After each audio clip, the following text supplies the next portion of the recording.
আজকে BD case number ৩/২০২৬ যে মামলাটিতে আমাদের এই মামলায় শেখ ফজলুর তাপস সহ ২৮ জন আসামি।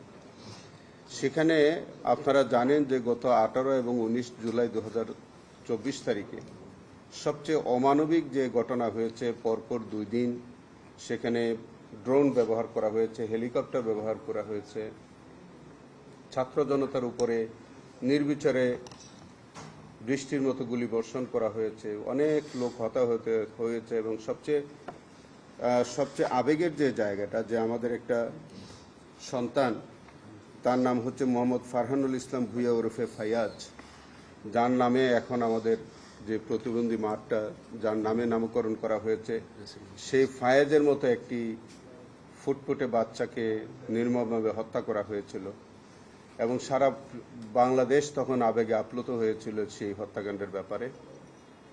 এই ঘটনার মধ্যে একটা উল্লেখযোগ্য বিষয় হচ্ছে, আপনারা নিশ্চয়ই অবহিত আছেন, সেখানে আমাদের তৎকালীন প্রধানমন্ত্রী শেখ হাসিনা এবং দক্ষিণের মেয়র জনাব তাপস, তাদের মধ্যে তারা সেখানে ফুফু ভাই বু, তো তাদের মধ্যে একটা টেলিফোনিক কনভারসেশন ছিল, যেটা ছিল অত্যন্ত ভয়াবহ, সেটা ভাইরাল হয়েছিল। আজকে আপনাদের কাছে আবার একটু মনে করিয়ে দিই, দুইটা লাইন আপনাকে যদি একটু পড়ে শোনাই। তো সেখানে জনাব তাপস তার ফুফু প্রধানমন্ত্রী শেখ হাসিনাকে জিজ্ঞেস করছেন যে তাহলে কি করব। তিনি তখন প্রধানমন্ত্রী শেখ হাসিনা উত্তরে বলেছিলেন যে বাবা একটু চিন্তা করে কথা কইও। তারপরে বলছে জি, এটাই তাদের আকাঙ্ক্ষা। এবং এরকম কিছু কথাবার্তা বলার একটা পর্যায়ে বলেছে আমার নির্দেশনা দেওয়া আছে, ওপেন নির্দেশনা দিয়ে দিছি, এখন লেথাল উইপন ব্যবহার করবে, যেখানে পাবে সোজা গুলি করবে। এই যে একটা ভয়াবহ সিদ্ধান্ত,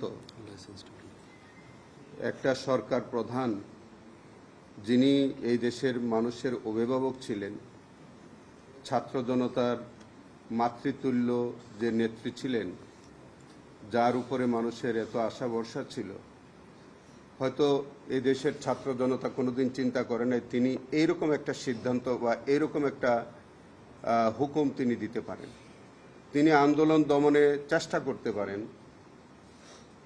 বা তিনি রাষ্ট্রীয় নানান কলাকৌশল ব্যবহার করতে পারেন, কিন্তু আমি ওপেন নির্দেশনা দিয়ে দিয়েছি, লেথাল ওপেন ব্যবহার করবে, সোজা গুলি করবে, এইরকম একটা অমানবিক বা ভয়াবহ একটা আদেশ, যার ফলশ্রুতিতে আপনারা দেখবেন এরপর থেকেই সারা বাংলাদেশে, শুধু মোহাম্মদপুর এলাকায় না, সারা বাংলাদেশে লেথাল উইপন ব্যবহার করার প্রবণতা বেড়ে গেল এবং নির্বিচারে পুলিশ ছাত্র জনতাকে গুলি করে হত্যা করা শুরু করলো।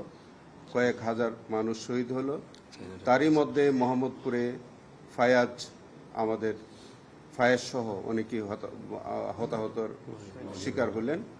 তো সেই মামলাটি, এইটাতে আমাদের সুপিরিয়র কমন রেসপন্সিবিলিটি আমরা পেয়েছি, আমরা ইন্ডিভিজুয়াল রেসপন্সিবিলিটি পেয়েছি, আমরা টার্গেটেড কিলিংয়ের অফেন্স পেয়েছি এবং সেখানে সর্বোপরি আমরা যে বিষয়টা আমরা দেখতে পেয়েছি সেখানে হচ্ছে যে এই যে আমাদের সারা বাংলাদেশে শুধু এই ঘটনার মধ্য দিয়ে শুধু মোহাম্মদপুরে এই ঘটনাটা ঘটে নাই, সারা বাংলাদেশে তখন একটা যে জেনোসাইড হলো, এইটার দায় এই আসামিদেরকে অবশ্যই বহন করতে হবে।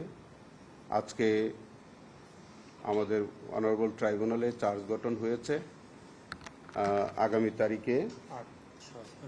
আগামী 8-6-26 তারিখ থেকে সাক্ষ্য কার্যক্রম শুরু হবে। আমরা সাক্ষীর কার্যক্রম শুরু করব। দোয়া করবেন যাতে এই কেসটি আমরা যথাযথভাবে শেষ করতে পারি।